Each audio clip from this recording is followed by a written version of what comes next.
안녕하십니까. 일반화학학 두 번째 시간 수업 시작하도록 하겠습니다. 그 강의실이랑 이제 그 연구실에서 녹화를 하다가 컴퓨터가 조금 문제가 생겨갖고 오늘은 이제 자택에서 수업을 듣도록 하겠습니다. 자, 두 번째 오늘 그 일반화학학 두 번째 강의는 화약의 역사 중에서 산업용 화약의 발달과 초안과 폭약에 대해서 강의를 나가도록 하겠습니다. 우리가 이제 지난 시간에 배웠던 게 이제 흑색 화약의 역사에 대해서 배웠었죠. 그래서 흑색 화약이 처음에 이제 중국에서부터 발전이 되고 그 다음에 이제 중국에서 발전이 되면서 무형충동이라는 데에서 이제 화약이 대량적으로 생산됐다는 걸 얘기를 했었죠. 1044년도에. 그리고 유럽의 이제 화약 기원설, 그래서 로저 베이컨에 대해서 얘기했었고, 그 다음에 또 뭐가 있었나요? 그 정도까지 얘기를 했었던 거죠. 그래서 화약이 연금술사, 연단술사 이런 걸 얘기했었는데, 화약이 이제 처음에 이제 군사용으로 발전을 했지만 지금 화약의 산업의 용도는 크게 군사용과 비군사용으로 나눌 수 있습니다. 군사용은 말 그대로 우리가 제일 처음에 화약이 사용됐던 입마살사용으로 사용됐던 게 군사용이고, 비군사용 화약이라고 하면은 우리가 산업용으로 어떤 광물이나 채광을 위한 겁니다. 그래서 비군사용이라고 하면 여기 밑에 써 있는 것처럼 채광이나 토목공사를 위한 암석 발파용, 즉 돌을 깨는 데죠. 돌을 깨는데 쓰이는 화약이나 또는 불꽃놀이용 화약을 우리가 비군사용으로 얘기를 합니다. 그래서 사실은 군사용도 어떻게 보면은 이제 국방 산업이라는 측면에서 산업용 화약이라고 나눌 수 있는데 언제부터인지는 정확하게 알려져 있지 않지만 어느 순간부터 이제 민수용 화약을 그냥 이꼴 산업용 화약이라고 사용하고 있습니다. 우리나라에서는. 그래서 제가 제 책에서도 그렇고 이 강의에서도 산업용 화약이라고 하면은 민수용 화약을 얘기를 하고 있고, 군용 폭약을 제외한 나머지 것들을 모두 다 산업용 폭약이라고 지금 사용을 했습니다. 이 강의에서는. 그리고 비군사용 화약이라고 하면 이제 여러분들이 이렇게 많이 아는 게 이제 이제 광물을 채취하는 것도 있고, 여기 지금 건물을 해체하는 것도 보이죠. 그리고 요즘엔 또 뭐도 하냐면 이제 아파트 같은 데 보면 지하 주차장을 많이 하잖아요. 지하 주차장을 이렇게 건설을 하게 되는데, 지하 주차장을 만들려면 결국은 땅을 파고 내려가야 되는데, 그 땅을 파고 내려갈 때 돌을 깨기 위한 것에서 사용하는 게 화약을 사용합니다. 현재도요. 터파기라고도 얘기를 하고 있고요. 또는 뭐가 있을까요? 해저에 있는 광물을 시출을 하기 위해서도 화약을 많이 씁니다. 처음에 우리가 이제 화약의 역사에서 보면은 화약이 이제 흑색 화약이 발명이 되고, 그리고 나서 처음에 이제 연단술이라고 해서 의약으로 사용했죠. 그런데 대량으로 쓰인 건 이제 군사용으로 쓰였는데, 그 이후에 흑색 화약도 어떤 암석, 석탄을 채취하기 위한 곳이나 아니면 돌을 깨기 위한 곳에 사용이 됐었어요. 그런데 흑색 화약이 갖고 있는 태생적으로 갖고 있는 문제점이 있어요. 왜냐하면은 흑색 화약이 지금 탄소랑 그다음에 황이랑 그다음에 KNO3 초석을 사용하잖아요. 그런데 이 흑색 화약이 갖고 있는 게 나중에 자세히 배우겠지만 단점이 꽤 많아요. 왜냐하면 연기도 발생을 하고 있고, 그다음에 KNO3 초석을 사용하고 있는데 얘가 수분을 흡수해요. 그리고 화약이 타고 나면 재가 많이 나와요. 그리고 온도도 낮고요. 그래서 흑색 화약이 갖고 있는 단점을 개선하고자 처음에 이제 사람들이 흑색 화약의 황탄소 K에로스의 초석인데 이 초석을 빼고 산소 공급제를 염소산 칼륨으로 사용하겠다는 게 최초의 아이디어였어요. 이게 라부제가 만들었는데 뒤에 나오네요. 잠깐만요. 그래서 보게 되면은 여기죠. 염소산 칼륨은 우리가 그 위험물 산업기사에서 제1류 위험물이고 산화성 부체이고 산소 공급제로 사용이 되죠. 그래서 흑색 화약의 산소 공급제를 초안을 대신해서 염소산 칼륨을 쓰려고 했는데 이 염소산 칼륨은 프랑스의 베트롤레라는 사람이 1786년도에 발견했습니다. 그래서 산소 공급제로 쓸 수 있는 것을 착안을 했는데 우리가 이제 라부아지에죠. 라부아지에가 이제 1743년부터 1794년까지 있으신 분이고 이렇게 생겼는데 귀족같이 생기셨죠. 근데 라부아지에가 화학에서 보면은 근대 화학의 아버지라고 불러요. 왜냐하면 요 이전까지는 아리스토텔레스가 얘기했던 이제 4원소설, 그래서 뭐 물, 불, 흙, 공기 이렇게 되어 있는 거를 깨트리고 라부아지에가 이제 연소가 된다는 걸 알고 나면서 그런 현상이 아니다라고 했던 사람이 라부아지에입니다. 근데 이 라부아지에가 흑색 화약에 대한 초안을 염소산 칼륨으로 대체하면서 초안 화학을 만들고자 시도를 했었어요. 그런데 이 염소산 칼륨이 되게 민감해요. 그래서 흑색 화약에 있는 초안을 빼고 염소산 칼륨으로 대체하고 있는 제조에는 만들지 못했어요. 완전히 만들지를 못하고 만들다는 게 실험적으로는 성공을 했어요. 실험적으로는 성공을 했는데 공업화에는 실패를 했어요. 그래서 이게 상용화되지는 않았지만은 과학 역사상에 보게 되면은 화약의 역사에서 보게 되면은 흑색 화약을 넘어서서 염소산염 폭약이라는 것을 만든 최초의 사람이 라부아지에니까 화약 역사상에서는 최초의 폭격 물질로 인정이 됩니다. 왜냐하면 뒤에도 나중에 배우겠지만 흑색 화약은 폭발 속도가 굉장히 낮아졌고 폭염 물질이라고 그래요. 얘는 폭격 물질이라고 안 하고 얘는 폭격 물질이라고 하는데 흑색 화약의 폭연 물질은 연소 속도가 한 300m/s예요. 그러니까 초속 정도 되죠. 근데 폭격은 굉장히 빨라요. 한 2000m/s 정도. 그래서 화약의 역사에서 보게 된다고 하면은 폭격 물질을 발견했다는 거에 의의를 들 수 있고 어떤 근대 산업화, 산업용 화약에 한 걸음 접근해가는 첫걸음이라고 얘기를 할 수 있습니다. 1896년에 스웨덴의 칼스는 지금 라부아지에가 했던 것들을 이제 연구 결과를 보고 요걸 보고 조금 더 안전한 물질을 고르자고 했어요. 그게 과염소산염을 사용을 했는데 이게 과염소산염이라고 하면은 이 H 대신에 뭐 금속이나 암모니아가 들어간 걸 얘기해요. 그래서 KClO4, 뭐 NaClO4, 뭐 또는 NH4ClO4 이런 것들을 얘기를 해요. 그래서 흑색 화약에서 만들었던 황탄소 초석이 있었는데 그 중국에서 만든 근데 초석 대신에 라부아지에는 염소산 칼륨을 썼던 거고 염소산 칼륨이 민감해서 사용이 못하고 그 실험실 스케일에서만 성공이 됐으니 이거를 산업용으로 응용하자고 한 게 칼슘이에요. 그래서 요 과염소산염이 염소산 칼륨보다 조금 더 안정해갖고 쓴 거죠.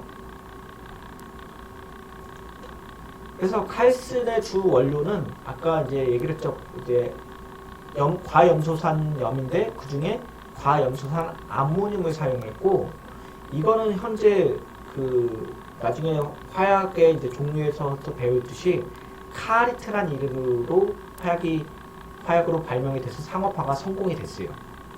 실제로 일제강점기 시대에 우리 카리트란 이름으로 우리나라에서 사용이 됐었고, 이게 갱 외에 노천 발파에서 과염소산염을 70%에서 80%를 사용했다는데, 여기서 갱 외라는 얘기는 뭐냐면은 우리가 이제 산업용 화약을 다루는 거잖아요. 그래서 갱이라는 얘기는 막장을 얘기하는 거예요. 그래서 우리가 이렇게 산이 이렇게 있으면은 어떤 광산을 채취하기 위해서는 이렇게 구멍을 뚫어야 되잖아요. 이렇게 터널을. 그 터널을 갱이라고 생각하시면 돼요. 그런데 갱외라고 하니까 우리가 말하는 일반 뭐라죠? 암석, 그러니까 뭐 대리석이나 이런데 산을 부시기 위한 발파를 라고 생각하시면 돼요. 이 노천 발파라는 게 그거를 얘기하는 거예요. 그래서 산을 깎아내리는 거죠. 그래서 산을 깎아내리고 아니면 암석을 채취하고 이렇게 땅을 파더라도 이렇게 동물로서 파는 게 아니라 대기중과 만나져 있는 걸 노천 발파라고 생각을 하시면 됩니다. 그리고 흑색 화약의 과염소산 초안 대신에 과염소산 암모늄을 70에서 80까지 사용을 하고 나머지 이제 가연제들을 사용을 하게 된 거죠. 그리고 갱내, 즉 터널 안에서 쓰는 것들은 초안이나 질산나트륨을 40에서 60% 정도 첨가를 했었습니다. 그리고 탄광용은 과염소산 암모늄은 10%로 적게 사용하고 가멸소염제로 소금을 사용했습니다. 여기서 용어로 이제 터널을 우리가 갱내라고 했잖아요. 갱이라고 했는데 그러니까 막장이라고 얘기하죠. 근데 그 막장도 어떤 보석을 캐기 위한 것도 있고 석탄을 채취하기 위한 것도 있는데, 석탄을 채취하는 것을 우리가 탄광용이라고 얘기를 하고 있고, 여기서 가멸소염제는 뭐냐면 탄광에서 우리가 화약을 터뜨리게 되면은, 탄광은 이제 우리가 석탄이잖아요. 근데 빵 터뜨리면은 석탄이 이제 가루로 휘날릴 거 아니에요. 근데 화약을 터뜨리고 나서 온도가 너무 높으면은 날리는 석탄 가루가 불에 붙어갖고 거기서 작업하는 사람들이 되게 위험해요. 그래서 터뜨리고 나서 또는 터뜨릴 때의 온도를 낮춰야 돼요. 화약이 터질 때의 온도. 그 온도를 낮춰주는 게 우리가 가멸소염제입니다. 여기 지금 가멸소염제고, 그거의 대표적인 게 이게 소금을 사용합니다. 그래서 갱 외에도 사용했었고 갱 내에서도 사용했었는데, 갱 외에서는 과염소산 암모늄을 사용했고, 갱 내에서는 여기도 사용했지만 질산나트륨도 사용을 했었다. 그리고 과염소산 암모늄을 10% 이내로 적게 사용했다. 그런데 이게 일제시대에 잠깐 사용이 되고 나서 현재는 우리나라에서 사용이 되지 않아요. 그 이유는 탄광용으로 사용을 했는데, 얘가 발파를 하고 나서, 즉 화약을 터뜨리고 나서 유독성 가스가 되게 많이 나요. 특히 HCl 같은 게 되게 많이 나요. 그래서 탄광에서 이제 터널에서 발파를 빵 하고 나면은, 탄광에서 사람들이 이제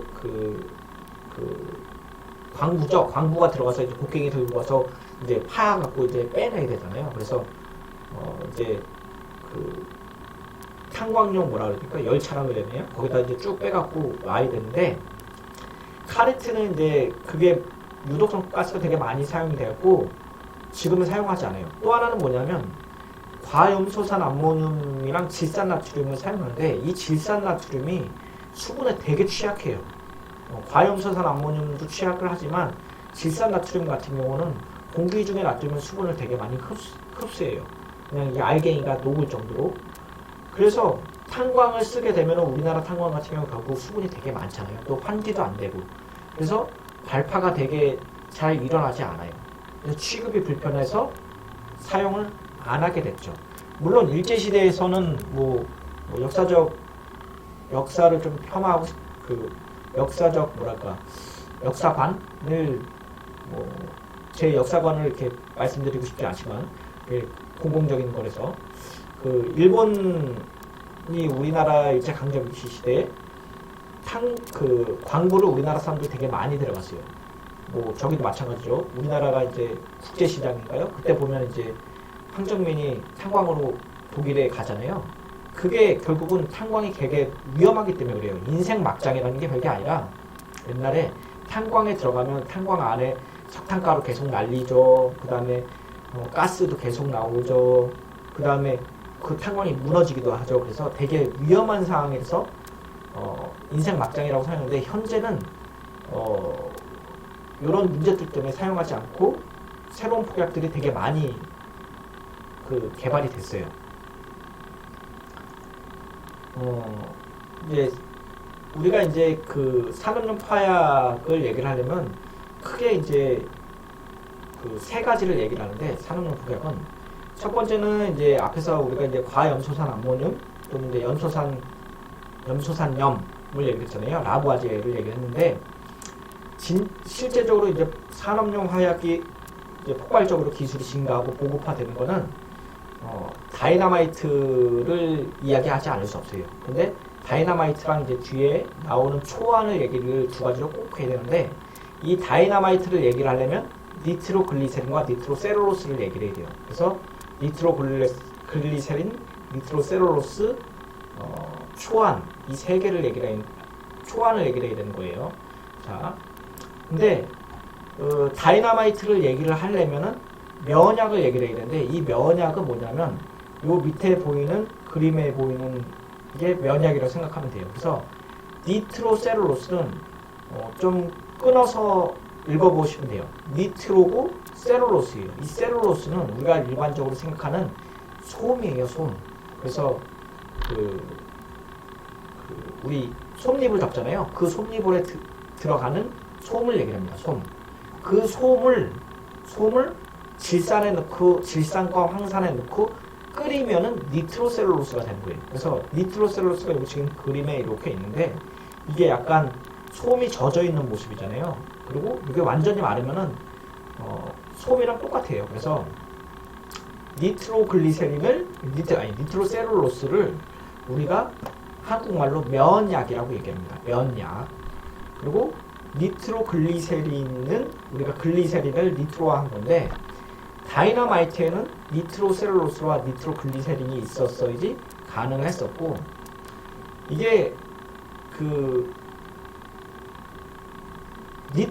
니트로화한다는 말이 별게 아니라 우리가 앞에서 이제 그 연소가 일어나려면은 가연물 산소공급원 점화원이 있어야 된다 그랬죠. 그래서 가산점이 있어야 된다 그랬고 그러니까 연료와 화약의 그 차이점은 산소공급원이 외부로부터 들어오면은 연료고 내부에 있다는 화약이라고 그랬잖아요. 근데 이 그 초화, 니트로화는 뭐냐면 가연물에다가 산소공급원을 인위적으로 붙이는 거예요. 그래서 산소공급원이 내부에 포함이 될 수 있는 공정 작업을 우리가 니트로화라고 하는데 원래 여기 지금 NO2가 있고 여기 NO2가 있잖아요. NOO 이렇게 있는데 이게 없을 때가 셀룰로스인데 니트로화를 하면은 니트로셀룰로스가 되는 거죠. 그리고 산소 공급원이 되게 많이 들어가는 거죠. 근데 이런 니트로화에 대한 작업들은 1845년 스위스의 쉰바인과 독일의 버거트가 즉 코튼이죠. 코튼을 초화했다는 실험을 한 적이 있었어요. 자, 그런데 사실은 얘네라고 하면 안 되죠. 이분들 쉰바인과 버거트가 초화를 하는 거를 따로따로 실험을 했었어요. 그래서 실험실 스케일에서는 둘이 따로따로 실험을 해놓고 성공을 했어요. 그런데 폭약으로서 사용하는 방법은 서로 협조를 했고 양산으로서 사용하는 거는 두 사람이 같이 협조를 했어요. 그래서 지금 니트로셀룰로스의 발명자가 누구냐? 그러면은 쉰바인도 아니고 보거트도 아니고 쉰바인과 보거트 두 사람이 다라고 얘기를 하고 있습니다. 자, 그게 1845년이라고 그랬죠. 자, 근데 요 사람들이 최초로 니트로화를 한 건 아니고 그 전에도 1833년 브라콩이 녹말 우리가 말하는 그 감자 전분이 저기 밑에 있는 여기 보시면은 감자 전분인데 감자 전분이 우리가 말하는 스타치예요. 스타치. 그래서 감자의 녹말가루에다가 질산과 황산을 넣고 끓인 거를 실험을 했었어요. 1833년이고 앞에서 용어랑 똑같이 얘기를 하게 되면 녹말, 즉 스타치를 질화하면은 니트로스타치가 되겠죠. 얘도 폭약이에요. 그리고 1839년에 페롤로즈도 녹말만 되느냐 아니면 뭐 면만 되느냐 종이도 되고 또는 다양한 것들을 다 된다라는 걸 발견을 했어요. 자, 이후에 영국의 이제 톰키슨이 퍼플드 건 코튼이라고 특허를 이제 발명을 하고 그 다음에 1866년에 영국의 아벨, 나중에 배우겠지만 아벨도 되게 유명한 사람이에요. Improved in Population and Treatment of Gun Cotton이라고 라는 이름으로써 특허를 내게 돼요. 그래서 NC가 이제 공업적 생산이 가능하게 됐습니다. 그래서 앞에서 보면은 이제 다시 앞으로 들어가 볼게요. 이제 산업용 화약을 얘기를 하려면은 다이나마이트를 얘기를 해야 되는데 다이나마이트를 얘기를 하려면은 NC와 NG를 얘기를 해야 되고 니트로셀룰로스와 니트로글리세린 니트로셀룰로스를 발명한 사람은 쉰바인과 보거트고 그쵸? 그래서 이걸 폭발로에 사용하는 거를 둘이 같이 협의를 했었고 하지만 그 전에 니트로화라는 작업은 여러 사람이 했었고 그리고 양산이 돼서 공업적으로 생 거는 아벨이 특허를 받아갖고 아벨 제조법이라고 얘기를 합니다. 근데 아벨은 우리가 뒤에 화약의 12장인가요? 안정도 시험 방법이 있는데 산에 대한 안정도 시험 아벨 테스트 방법을 고안한 사람이기도 합니다. 자, 다음에 뭐냐면 이제 브라운이라는 사람이 1868년에 면화약 즉 니트로셀룰로스를 뇌용으로 폭발하는 실험에 성공을 하게 됩니다. 그래서 함축된 승면약이라는 건 뭐냐면은 약간 젖어 있는 면약이죠. 그거를 소량의 건면약으로 기폭되는 일종의 부스터 원리를 발견하게 됩니다. 근데 여기서 용어로 이제 부스터가 되면 여기 밑에 있는 게 카트라이더 이제 오락인데 이제 어떤 이제 발명을 쭉 하다가 발명을 쭉 하네요. 이렇게 카트라이더가 카트를 딱 타다가 여기서 이제 부스터를 딱 놓으면 쭉 가잖아요. 똑같은 거예요. 그래서 요 현상을 생각을 하게 되면은 어떤 이제 화약이 터지려고 하면은 초반에 어떤 부스터로서 잠시만요. 부스터로서 이제 화약을 조금 터트려갖고 한 번에 빵 터트리게 하는 걸 얘기를 하게 됩니다. 이후에 이제 니트로셀룰로스가 이제 1873년도에 미국의 이제 의대생인 메이나드가 NC, 그러니까 니트로셀룰로스가 솔벤트, 에테르와 알코올의 혼합용에 용해된다는 사실을 발견하게 됩니다. 그러고 나서 그러니까 니트로셀룰로스가 녹는 거를 보고 이름을 콜로디온이라고 이름을 지어버려요. 근데 이 콜로디온은 왜 중요하냐면 의대생이 발명을 하고 나서 이 콜로디온이 어디에 쓰이냐면은 콜로디온이 상처 치료제에 쓰여요. 그래서 상처가 찢어지고 난 뒤에 이 콜로디온을 바르게 되면은 약간 피막이 형성이 되면서 상처 부위를 보호하게 되는 현상으로 그러니까 약으로 쓰여요. 근데 이게 조금 더 부착되는 성질이 좋으니까 현재는 이제 공업용 라카 페인트 이렇게 쫙 뿌리잖아요. 그걸로 발전이 되게 됩니다. 자, 그리고 그 이후에는 다시 이제 여기 오른쪽에 보이는 이제 로켓이잖아요. 로켓의 추진제로도 쓰입니다. 자, 다음으로 나오는 게 이제 니트로글리세린에 대해서 얘기를 하는데 면약, 즉 니트로셀룰로스가 만들어진 바로 다음에 니트로글리세린이 발명이 돼요. 그래서 니트로글리세린은 이제 보통 다이나마이트의 원료라고 잘 알려져 있는데 니트로글리세린은 글리세린은 우리가 말하는 노벨이 만든 게 아니라 이탈리아 소브렐로가 만들어요. 소브렐로가 개발을 한 거죠. 그러니까 그 당시만 해도 앞에서 이제 쭉 이제 얘기를 했듯이 초화라는 실험을 계속 사람들이 했었던 거예요. 그래서 뭐 솜에도 초화, 그 다음에 뭐 종이에도 초화, 그 다음에 뭐가 있었나요? 아까 뭐 나무에도 초화라는 걸 했었고, 여기 이제 소브렐로도 글리세린을 이용해서 초화를 실험을 해서 성공을 한 거죠.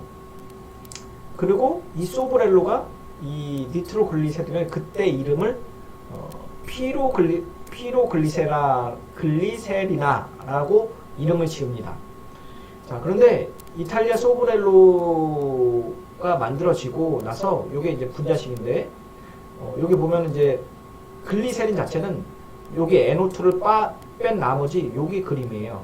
근데 질화를 하고 나서 NO2가 여기에 붙는 거죠. 황산과 지산을 넣고 볼볼 끓이면 이렇게 되는 건데, 얘가 되면서 산소 공급원이 들어가면서 폭약으로 작용을 하는 거죠. 그런데 이 소브렐로가 만들어지고 나서 현재는 니트로글리세린이 의약용으로도 사용이 돼요. 이게 니트로글리세린 그러면 폭발물이기도 하지만 니트로글리세린 자체가 심장병에 쓰이기도 해요. 그러니까 심장병에서 이렇게 심장이 멎어서 급성 심정지 환자가 있으면은 니트로글리세린을 혓바닥 아래다 놓고 넣으면은 심장이 이렇게 뛰는 그 치료제? 아니, 치료제는 아니고 뭐라고 해야 돼? 처치제로 쓰일 수 있습니다. 자, 근데 소브렐로가 그 니트로글리세린을 만들고 나서 폭발 성질을 확인을 했는데 그 폭약으로 쓰기 위해서 되게 노력을 많이 했는데 수차례 폭발 사고가 되게 많이 발생을 합니다. 그래서 니트로글리세린을 발명을 하고 나서 니트로셀룰로스가 발명이 되고 니트로글리세린이 발명이 됐는데, 니트로글리세린을 갖고 폭약에 응용을 하려고 노력을 많이 했는데 사고가 너무 많이 나니까 사람들의 관심을 받지 못해요. 그래서 사람들이 무시를 하게 되는데, 그 1862년에 스웨덴의 노벨이 그 소브렐로를 만나러 가요. 파리로 만나러 가요. 지금 소브렐로는 이탈리아 사람인데 프랑스에 잠깐 왔을 때 우리가 이제 노벨 화학상으로 되게 유명한 이제 스웨덴의 노벨이 파리로 가요. 근데 이 사람이 둘이 만났을 때 소브렐로가 노벨한테 이게 니트로글리세린을 만들었는데 이게 폭약으로 되면은 되게 좋을 것 같아 라고 얘기를 했고, 그 이후에 노벨이 스웨덴으로 돌아오고 나서 이걸 공업적으로 생산을 하기 시작을 합니다. 특허를 산 거죠. 사실은 산 거예요. 그리고 특허를 산 다음에 공장으로 개최를 했는데, 그때의 이름을 글리니온 오일이라는 이름으로 만들고 이제 판매를 하게 됩니다. 당시에 근데 그 니트로글리세린이 어떻게 생겼냐면 약간 뭐라 해야 돼, 식용유처럼 생겼어요. 색깔이 노란색에 이렇게 기름 형식이에요. 근데 그 당시에 만약에 이제 산업용 화약에 응용이 되려고 하면은 석탄을 채취를 해야 되잖아요. 석탄을 채취를 하려면 어떻게 채취하냐면 여기 지금 밑에 그림 보이시나요? 그리고 지금 제 화면에 보여갖고 잘 안 보이겠는데 핏빛으로 보세요. 이 그 돌에다가 구멍을 이렇게 뚫어요. 구멍을. 그러니까 돌이 이렇게 있고 구멍을 여기다 하나 이렇게 뽕 뚫는 거죠. 뽕 뚫은 다음에 여기다가 니트로글리세린 이렇게 부어요. 이건 여기가 차겠죠. 찬 다음에 위에다가 이제 흑색 화약으로 빵 터뜨리는 거예요. 자, 그렇게 되면은, 자, 보세요. 당시 이제 니트로글리세린 방법은 천공 구멍에 니트로글리세린을 부은다 그랬는데, 이 천공 구멍이 뭐냐면 아까 돌에다가 구멍을 뚫는 게 이제 천공이에요. 그래서 구멍을 뚫고 이제 폭발을 시키는 방법을 사용을 했는데, 니트로글리세린 자체가 워낙 위험해요. 위험하고 그 자그마한 충격에도 이제 폭발을 하게 되는데 구멍을 뚫고 이렇게 붓다 보니까 뭐 니트로글리세린이 새기도 하겠고 옷에 묻기도 하겠고 그럴 거 아니에요. 그래서 사람들이 되게 많이 죽어요. 사람들이 되게 많이 죽고 그 당시만 해도 이제 1862년만 하더라도 이제 안전에 대한 개념이 없었기 때문에 수출을 할 때 막 니트로글리세린이 막 이렇게 막 그 샜어요. 새고 그때 정제 기술이 되게 좋지 않았어요. 지금 아까 앞에서 말씀드렸듯이 공정에서 얘가 니트로글리세린을 만들 때 황산과 질산을 쓰게 되는데 얘가 세척을 되게 많이 해야 돼요. 그런데 그 니트로글리세린 안에 질산과 황산이 남아 있다고 하면은 얘가 철을 부식을 해요. 그래서 스웨덴에 이제 노벨이 수출을 할 때 어떻게 하냐면은 철판이나 아니면 이제 관에다가 니트로글리세린을 넣고 그 다음에 다시 외부에다 포장을 합니다. 그때 양철통 같은 데다 이제 글리세린을 넣고 다시 남은 상자로 포장을 하고 그 사이에다 이제 톱밥 같은 완충제를 넣고 이제 판매를 하는 거죠.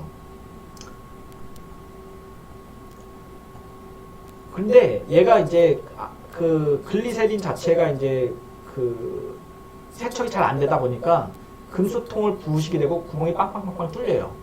그러니까 배 타고 수출을 하기 위해서 배에다가 선적을 한는데 배에 싣고 나서 쭉 가다 보니까 철판에 구멍이 뚫려갖고 니트로글리세린은 줄줄줄 새고 있고 근데 밖에 톱밥이 있는데 톱밥이 다 흡수를 한다고 하지만 사실 톱밥이 다 흡수가 되지는 않아요.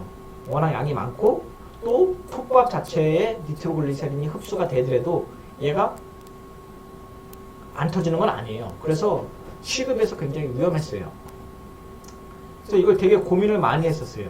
그런데 이제 노벨이란 분이라고 하긴 좀 그렇고 노벨 화학상, 노벨상을 만든 노벨 선생님이라고 할게요. 노벨 선생님이 굉장히 뛰어난 과학자기도 하고 발명가기도 하고 노벨상을 만든 사람이에요. 그래서 이 사람이 이제 그 그러니까 글리세린을 이제 공업적으로 제조를 해서 수출을 하는데 톱밥이 자꾸 문제가 되는데 이게 노력을 하더라도 이제 그 해결되기 어려웠어요. 그런데 이게 니트로글리세린이 만들어진 공장이 어디냐면 함부르크 공장이에요. 이 함부르크가 어디냐면 독일의 약간 위쪽 지방이에요. 그래서 근데 이쪽 함부르크 공장 근처에 뭘 사용했냐면 뭐가 많았냐면 규조토가 되게 많았어요. 규조토가 뭐냐면 혹시 규조토 발판을 쓰시는 분이 있을지 모르겠는데 동물의 뼈 조각들이 이제 압축이 되었고 분쇄가 되고 압축이 돼서 만들어진 게 이제 규조토라고 합니다. 근데 함부르크 공장에 있는 함부르크 공장 그 주위에 규조토가 되게 많이 사용됐는데 톱밥이 자꾸 문제가 되니까 규조토 한번 사용해보자 라고 했는데 얘가 마침 글리세린이 터졌을 때 흡수되는 거를 그러니까 글리세린이 이제 철판 안에 있었고 밖에 이제 완충제로 톱밥을 넣었는데 톱밥 대신 규조토를 넣었더니 얘가 철판이 뚫리고 나서 규조토가 다 흡수가 되더라 라는 걸 발견하게 됩니다.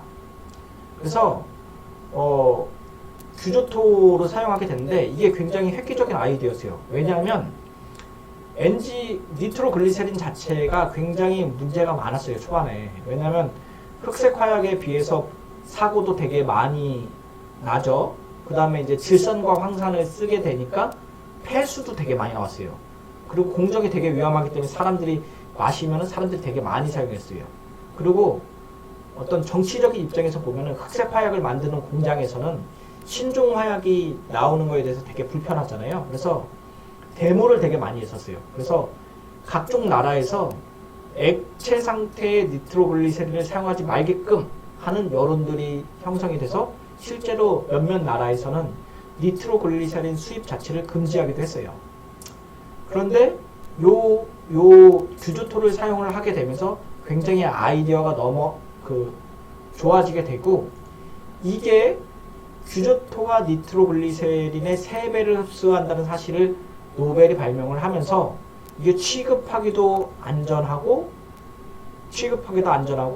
그 다음에 중감도도 굉장히 그러니까 좋아지는 거죠. 그러니까 수송하는 데도 되게 좋아지고 이동하는 데도 되게 좋아지고, 그 다음에 터트릴 때 떨어뜨리거나 이제 아무런 충격을 가했을 때도 잘 터지지 않는 다른 걸 발견을 하면서 얘를 발파 현장에 사용될 수 있도록, 발파는 거 터트린다는 얘기예요.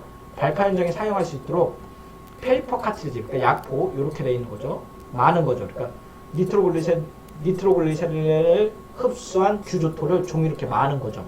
많은 거를 많은 상태의 그 화약을 만들고 얘를 이름을 다이너마이트라고 지어버립니다. 그래서 다이너마이트라는 이름은 사실은 상표명이에요. 상표명. 그래서 노벨이 니트로글리세린을 규조토에 흡수시킨 상품명이 다이너마이트인데, 현재는 이 다이너마이트가 상표명이 아닌 보통명사로 그냥 돼버렸죠. 그래서 1세대 다이너마이트라고 하면은 규조토 다이너마이트가 1세대라고 얘기를 할 수 있는 거예요. 그래서 다이너마이트의 발견이 1세대고, 이게 앞에서 이제 그 산업용 화약을 얘기를 하려면 다이너마이트를 얘기를 해야 되고 니트로글리세린과 니트로셀룰로스를 얘기를 해야 된다 그랬잖아요. 근데 니트로글리세린과 니트로셀룰로스를 얘기할 때 이 셀룰로스는 교질 다이너마이트에 사용이 돼요. 규조토 다이너마이트를 넘어서 2세대 다이너마이트로 가면은 교질 다이너마이트로 가게 되는데, 교질 다이너마이트로 가면서 니트로셀룰로스를 얘기를 하게 됩니다. 자, 다음 얘기를 하는 게 이제 초안과 폭약인데, 그 산업용 폭약에서 초안이 기여는 이제 다이너마이트의 버금가요. 그래서 우리가 앞에서 얘기하는 그 흑색 화약, 그래서 탄소, 황, 초석이라고 그랬죠. 근데 초석은 KNO3고 여기서 말하는 건 초안이에요. 초안. 그래서 암모늄 나이트레이트고, 암모늄 나이트레이트는 이렇게 하얀색으로 생겼고요. 그리고 얘 자체는 NH4, NO3로 되어 있습니다. 그리고 이 초안을 이용을 해서 현대 사회에 이용되는 폭약을 우리가 초안 유제 폭약이라고 얘기를 하고, 이 초안과 경유를 섞어서 만든 화약을 초안 유제 폭약이라고 얘기를 합니다. 초안을 처음 화약에 사용한 사람은 19세기 초 그린델과 로빈이고, 이 사람들도 흑색 화약에 이제 초석을 초안으로 대체하려는 시도였어요. 그래서 황, 탄소, 그 다음에 초석이죠. KNO3죠. 요거를 원래 라부아제가 지금 염소산 염으로 대치를 하려고 했었잖아요. 이 사람들도 그린델과 로빈이 이 초석을 초안, 암모늄 나이트레이트로 대체하려는 시도를 있었고, 1840년도에 라이스와 밀론이 초안과 목탄을 혼합으로 170도로 가열하면 폭탄한다는 사실을 발견하게 됩니다. 그런데 스웨덴의 이제 올손과 노르바인, 이 사람들이 굉장히 중요해요. 그래서 올손과 노르바인이 초안에 소량의 가연제를 혼합하여 암모니아 크크로이트라는 폭약을 발명하고 특허를 등록하게 됩니다. 근데 이 사람들은 초안을 한 80%, 그 다음에 여기다가 그냥 순순히 이제 숯을 20%만 사용을 하게끔 되어 있어요. 그런데 이게 초안 폭약이라고 이름을 짓고, 이 발명을 한 게 규조토 다이너마이트를 발명하던 같은 해와 1867년으로 연도가 똑같아요. 그런데 이게 굉장히 중요한 게, 앞에서 지금 오늘 배우는 게 산업용 화약의 발달이잖아요. 산업용 화약의 발달에 대해서 큰 획을 긋는 두 가지 사건을 이야기하려면 이 두 가지 사건을 무조건 얘기해야 돼요. 그래서 다이너마이트의 발견, 그 다음에 초안 폭약의 발견을 얘기를 해야 됩니다. 그리고 올손과 노르바이는 이거 말고 그 초안 폭약을 발명과는 별개로 산소의 이제 과부족량을 이제 이론적으로 계산을 해요. 그래서 원료에 대한 배합 비율을 고려하는 방법을 고려를 해갖고 화약의 그 발전에 굉장히 영향을 많이 미치신 분들 중에 하나입니다. 오일손과 노르바인이 처음 만든 폭약은 앞에서 이제 말씀드렸듯이 80대 20의 혼합을 가했고 고했어요. 그런데 초안이 갖고 있는 문제점은 KNO3 초석과 마찬가지로 다 비슷해요. 초안, 초석, 뭐 암모늄, 과염소산 암모늄 뭐 이런 것들 다 이런 산소 공급제들이 흡수성이 있어요. 조회성. 이 흡수성이라는 게 조회성이에요. 공기 중에 있는 흡수를 한다는 거죠. 그래서 초안을 만들고 나서는 기폭감도가 굉장히 나아졌어요. 그래서 화약을 만들긴 만들었는데 얘를 터트리는데 가해주는 열량이 되게 커야 되는 거예요. 그래서 감도가 굉장히 낮아갖고 이런 단점을 해결하기 위해서 초안을 80%로 유지를 하고 대신에 다른 것들을 첨가를 하게 됩니다. 그 탄소 대신에 그 목탄을 감소를 하고 니트로글리세린을 10에서 14% 정도 추가를 해요. 그러니까 그 소브렐로가 만든 니트로글리세린을 추가를 하게끔 되는 거죠. 그리고 이게 발전을 해서 현재는 암모니아 다이너마이트로 이름이 바뀌게 됩니다. 왜냐하면은 뒤에 나오겠지만 노벨이 그 뛰어난 과학자고 발명가고 경영자라고 했잖아요. 그래서 이 오일솔과 노르바인이 발명한 초안 폭약의 특허를 노벨이 삽니다. 사갖고 만든 게 암모니아 다이너마이트예요. 뒤에 다시 나오겠지만 그래서 니트로글리세린을 첨가하면서 둔감한 초안 폭약을 높이기 위해서 니트로글리세린을 첨가했지만 결국은 규조토 다이너마이트보다 위력이 훨씬 강한 폭약이 탄생을 하게끔 됩니다. 이를 바탕으로 이제 그 데이비스는 가연성 물질로 목탄 말고 다른 걸 넣어요. 그래서 뭐 톱밥도 넣고 나프탈렌도 넣고 피크린산도 넣고 니트로벤젠 등 넣고 다양한 것들을 넣었고 초안 폭약에 대한 이제 조성을 발표를 하게 됩니다. 그리고 1880년 베르데롯이라는 사람이 초안 사람이라는 분이라고 얘기했죠. 오래되신 분이니까 초안 분해에 대한 이론 방정식을 제안을 했고요. 제안을 했어요. 방정식을 제안한 건데 뒤에도 나오겠지만 20세기 초 카스트와 네이옴은 기폭, 충결, 폭발 속도 등을 이제 그 규명을 하게 됩니다. 그러니까 화약을 먼저 만들고 화약을 이제 여러 가지 이제 조합을 섞어갖고 현상을 본 다음에 이 현상을 다시 과학적으로 이제 그 규명하게 되는 거죠. 그래서 그 다음으로 나오는 게 이제 그 젤라틴 다이너마이트예요. 그러니까 다이너마이트가 우리가 그 규조토 다이너마이트를 얘기를 했고 교질 다이너마이트를 했고 젤라틴 다이너마이트를 얘기를 했는데 앞에서 이제 그 규조토 다이너마이트는 소브렐로에 있는 NG를 공업적 생산으로 사용해서 만들었고 교질 다이너마이트랑 뭐 암모니아 다이너마이트는 뭐 여러 가지 있죠. 교질 다이너마이트는 이제 니트로 셀룰로스를 이용한 거고 암모니아 다이너마이트는 아까 그 뭐예요? 갑자기 생각이 나. 암모니아 그 오소가 노르바인의 이제 특허를 산 거죠. 근데 다이너마이트 또 만들어요. 노벨이 뭘 만드냐면 젤라틴 다이너마이트를 만드는데 이 젤라틴 다이너마이트는 그 노벨이 실험을 하면서 이제 과학자라고도 얘기했잖아요. 근데 폭약을 갖고 노벨이 이제 실험을 많이 합니다. 실험을 하다가 다치게 돼요. 근데 이 다친 거를 상처를 치료하기 위해서 니트로 셀룰로스를 바릅니다. 그래서 미국에서 이제 원래 약으로 발명이 됐다 그랬잖아요. 물론 처음에 니트로 셀룰로스는 화약으로 만들어졌지만 미국의 의대생이 만들어갖고 피복제 라카로 사용되어 있는 거를 노벨이 손가락을 다친 데 씁니다. 근데 이 쓰고 나서 다시 이제 그 니트로글리세린을 만졌을 때 이 니트로글리세린이 그 초안에 녹는다는 걸 얘기를 해요.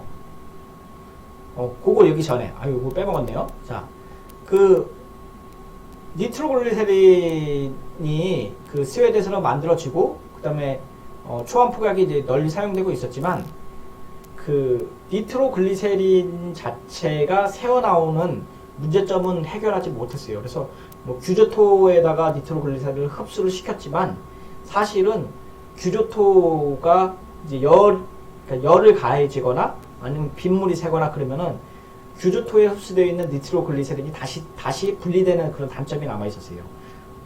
이 초안 폭약에다가 니트로글리세린을 흡수시킨 것도 마찬가지였어요. 그래서 노벨이 뭘 시도를 했었냐면은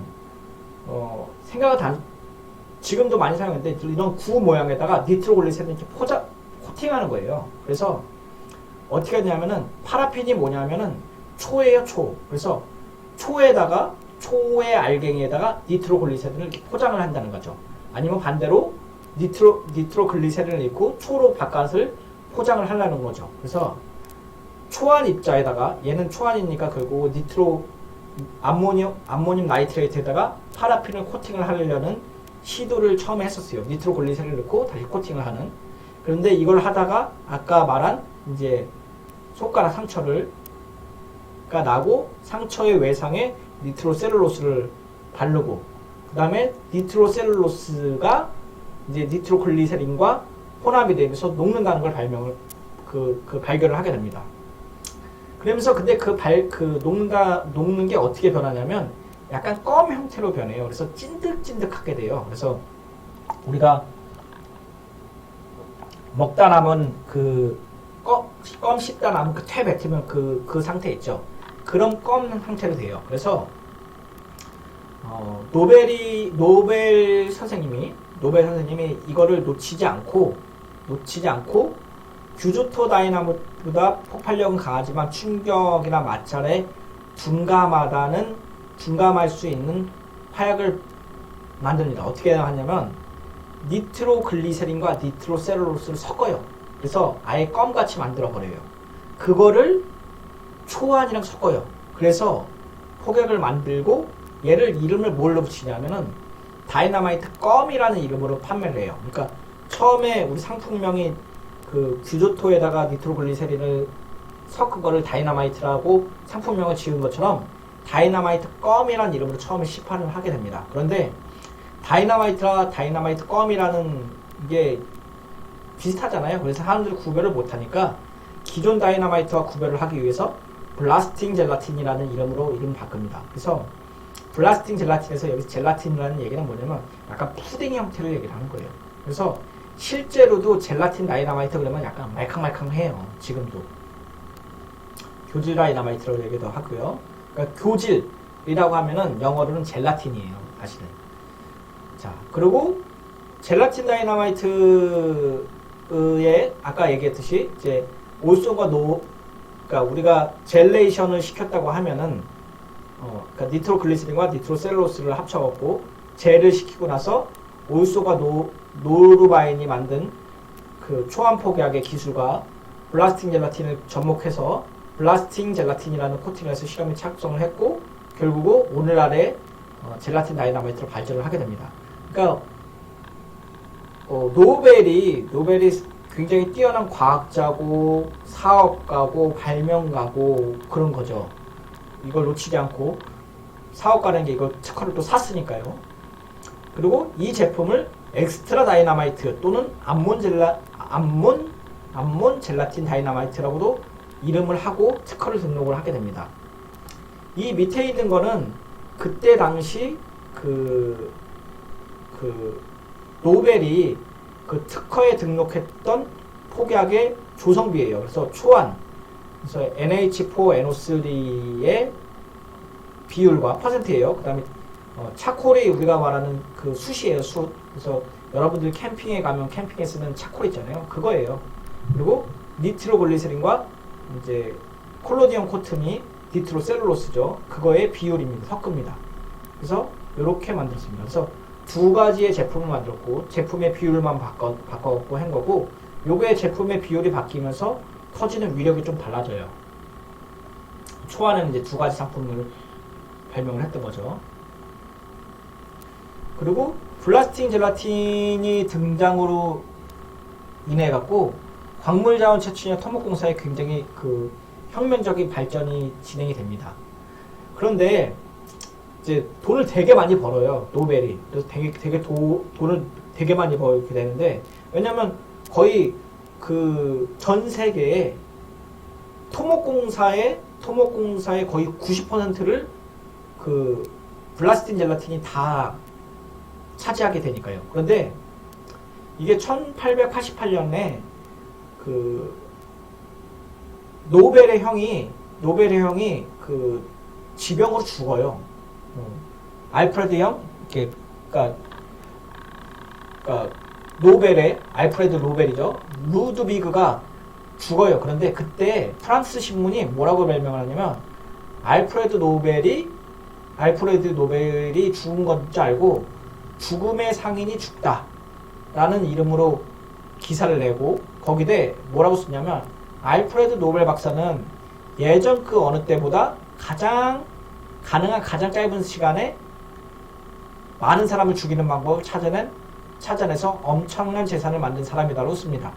실제로 노벨은 원치 않았지만 노벨은 상업용으로 이거를 발명을 했지만 전쟁에 다이너마이트도 굉장히 많이 쓰여요. 그래서 프랑스에서 이렇게 낸 게 돈도 많이 벌었지만 사람도 굉장히 많이 죽이는 기술을 발명한 사람이라고 얘기를 쓴 거예요. 그런데 노벨이 이 신문을 보고 굉장히 충격을 받습니다.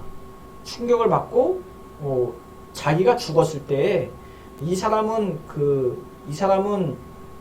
묘비에 사람을 죽인 사람이라고 역사에 남겨지기를 원치 않았어요. 그래서 1895년 11월 27일에 인류복지에 공헌한 사람들에게 나눠줘라고 유언을 하면서 그때 스웨덴 왕립 아카데미에 거액을 기부를 했고 그게 만들어진 게 1901년부터 만들어진 노벨상이에요. 노벨상. 그래서 기초화학에 기여를 하라고 했고 노벨 화학상, 노벨 물리학상, 노벨 생리학상, 노벨 평화상, 노벨 경제학상이 생긴 거죠. 사실 이제 노벨 경제학상이랑 노벨 그 생리학상은 나중에 생긴 거라고 해요. 그리고 뭐 이건 카더라입니다. 썰입니다. 썰. 노벨 물리학상이랑 노벨 화학상이 있잖아요. 그리고 노벨 생물학상은 없고 노벨 생리학상이잖아요. 그런데 노벨 수학상은 왜 없을까요? 노벨 수학상. 이게 뭐 그냥 여담입니다. 뭐 진짜로 알려진 바는 아니고 노벨이 수학을 별로 좋아하지 않았다고 해요. 그래서 수학적으로 뭘 풀거나 계산하거나 이런 거를 별로 좋아하지 않아서 노벨상을 만들지 않았다는 그런 카더라 통신도 있습니다. 근데 진짜인지 아닌지는 확인이 안 되는 거고요. 자, 어쨌든 그래서 이게 지금 도표를 그려놨는데 도표에 보면은 그 니트로글리세린이 만들어지고 니트로글리세린과 니트로셀룰로스가 만들어지면서 다시 연료가 집어넣고 스트레이트 다이너마이트가 만들어지고 스트레이트 다이너마이트에 다시 암모늄 나이트레이트가 들어가면서 암모니아 다이너마이트가 되고 다시 솔트로 들어가면서 퍼스블 암모니아 다이너마이트인데 퍼스블은 뭐냐면은 탄광에서 사용할 수 있다는 얘기예요. 근데 이 도표는 안 외우셔도 돼요. 다음 오늘 수업은 이제 여기서 마치려고 하는데 오늘 배웠던 거를 조금 정리해 볼게요. 오늘 배웠던 게 니트로셀룰로스 이제 이야기를 했었고 니트로글리세린 얘기를 했었죠. 그래서 니트로글리세린이 소브렐로 얘기했었고 그 다음에 노벨에 대해서 얘기하면서 다이너마이트 얘기했었죠. 다이너마이트 얘기하면서 규조토 다이너마이트 그 다음에 이제 그 암모니아 다이너마이트 뭐 이런 거 얘기했었고 그 다음에 올술과 노르바인이 얘기하면서 초암 폭약을 이제 개발했던 거, 그러면서 이제 노벨이 그걸 사게끔 되죠. 특허를 사서 암모니아 다이너마이트를 만들게 되고, 그거와 별개로 니트로글리세린을 쓰지 않는 것들을 만든 게 이제 초암 폭약으로 이름을 붙여주면서 1955년도에 아모니아 아크레마이트라는 이름으로 했었다고 얘기했었죠. 그래서 여기까지가 이번 시간에 강의를 했던 내용이고, 다음 수업에서 뭘 얘기할 거냐면 탄광염 폭약에 대해서 좀 강의를 하려고 합니다. 이번 시간 수고하셨고 다음 시간에 다시 뵙도록 하겠습니다. 감사합니다.